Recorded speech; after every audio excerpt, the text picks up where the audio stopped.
On va maintenant parler d'une application lancée fin janvier qui interroge. Elle s'appelle Tadata, elle est réservée aux 15-25 ans. Le principe est simple, échanger ses données personnelles contre une rémunération. Déjà 2000 abonnés et aussi une polémique. Franck Hédard, vous vous êtes penché sur le sujet. Alors d'abord Franck, comment fonctionne cette application? Déjà, il faut s'inscrire en remplissant, Nathalie, un formulaire, fiche d'identité, situation, lycéen, étudiant, alternant, parcours, spécialisation, projet scolaire ou professionnel. Il faut aussi accepter les conditions d'inscription, la typologie des clients et le traitement de vos infos et envoyer une photo de sa carte d'identité, même si elle n'est pas conservée. Il faut également indiquer si vous préférez être rémunéré sous forme de carte cadeau ou par virement. Ça peut représenter jusqu'à une trentaine d'euros par mois. Toutes ces informations seront revendues à des entreprises qui pourront ainsi vous envoyer des publicités ciblées. La plateforme prévoit par la suite de demander aux utilisateurs leurs préférences en matière, vous le voyez, de voyage, de loisirs et d'habitudes de consommation. Les utilisateurs qui seront avertis de l'identité des annonceurs clients de la plateforme.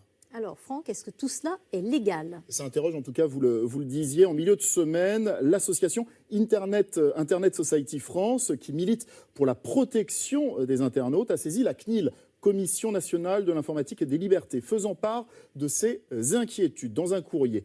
Approche simpliste et opaque du gain d'argent facile et rapide, absence de consentement libre, spécifique, éclairé et univoque lors de l'inscription, durée de conservation des données collectées énigmatique. Les responsables de la plateforme que nous avons contactés se veulent, eux, rassurants et réaffirment respecter la réglementation en vigueur. Un ancien membre de la CNIL les accompagne d'ailleurs pour assurer la conformité du projet. Alors vous en parliez, quelle est justement la réglementation en vigueur en la matière? Eh bien, c'est le fameux RGPD, le Règlement général sur la protection des données en vigueur. Depuis mai 2018, la collecte des données personnelles, Nathalie, ne peut se faire sans un consentement écrit, clair et explicite. C'est le cas quand vous allez sur n'importe quel site internet ou quand, par exemple, vous vous inscrivez à un service en ligne. Et théoriquement, eh bien, l'internaute doit notamment savoir par qui les données collectées seront utilisées et combien de temps elles seront conservées. Et cet internaute a aussi le droit de demander à tout moment leur suppression en retirant son consentement à leur usage. L'idée, c'est que l'on permet l'exploitation de nos données personnelles, mais que l'on en est toujours propriétaire. Merci beaucoup Franck pour ces informations. C'est maintenant très clair pour moi. Merci à vous.